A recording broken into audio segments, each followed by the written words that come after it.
El ADN es la molécula que contiene la información genética de todos los seres vivos.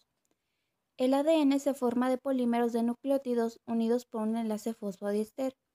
Tridimensionalmente se compone de dos cadenas antiparalelas, una de 5' a 3' y otra de 3' a 5', que presentan complementariedad y se unen mediante puentes de hidrógeno formados entre las bases nitrogenadas. El ADN se organiza en distintos niveles y estructuras dentro del núcleo celular. La estructura primaria trata de secuencias de solo una de las cadenas de nucleótidos. El primer nucleótido tiene libre el carbono 5' y el último el carbono 3'. De ahí el orden mencionado con anterioridad. La estructura secundaria es la ya mencionada dos cadenas antiparalelas complementarias unidas por puentes de hidrógeno. Las hebras se enrollan en torno a un eje imaginario. Hacia el interior de la hélice se orientan las bases nitrogenadas y hacia el exterior de esta los grupos fosfato, lo que explica su solubilidad en agua. Esta cadena cambia su forma de acuerdo con elementos como el nivel de ciertos iones en el ambiente celular, la humedad relativa y su composición. Estructura terciaria. Esta estructura difiere entre eucariotas y procariotas. Nosotros nos centraremos en los eucariotas.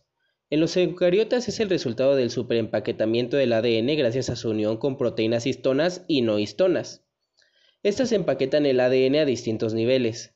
El primer nivel es la formación del complejo de nucleosoma, que es el enrollamiento de la cadena de ADN en un núcleo de histonas. Posteriormente, estas se empaquetan en un solenoide, que forma las denominadas fibras de cromatina.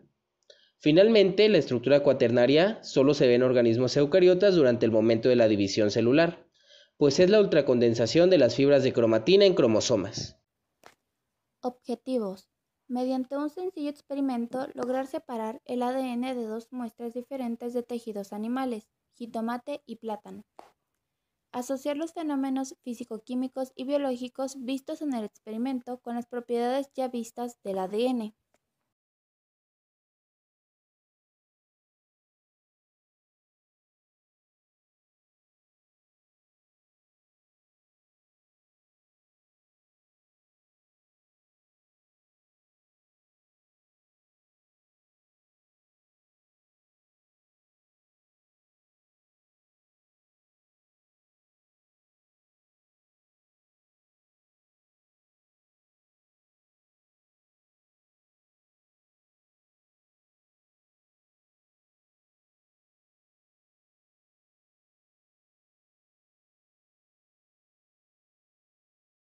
¿Qué es lo que sucedió durante el experimento? En la primera parte nos valimos de medios mecánicos como la licuación para romper las paredes celulares de las células vegetales. Posteriormente, al añadir el tapón de lisis, que contenía elementos químicos como el detergente y la sal, se rompió las membranas plasmáticas lipídicas y la membrana del núcleo, lo que dejó expuesto el material genético.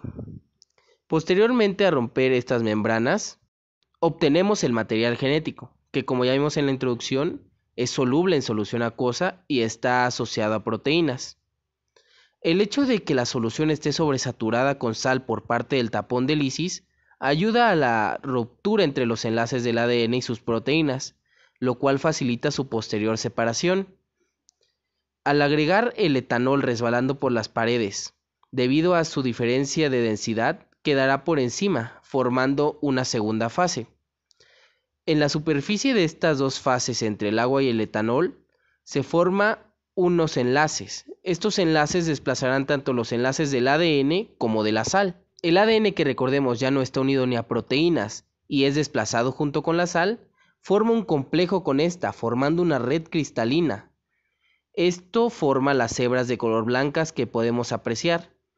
Las burbujas que se pueden apreciar que suben por el etanol son las generadas por un cambio en la temperatura, ya que esta reacción es exotérmica y produce una desdisolución de los gases de oxígeno en el medio acuoso y etanólico. Es interesante observar cómo una técnica tan sencilla de extracción del ADN puede revelarnos tanto de sus propiedades físico-químicas. Puede decirnos un poco de su solubilidad, de su estructura y mediante sus componentes químicos nos puede revelar cómo ir manipulando estos. Igualmente es importante destacar que entre ambas muestras vegetales no se mostró una gran diferencia de material extraído, por lo cual es una técnica un tanto precisa y sencilla, por lo que se puede concluir que se cumplieron los objetivos de extraer el ADN y de revelar a través de esta técnica de extracción sus propiedades físico-químicas, que fueron discutidas ya con anterioridad.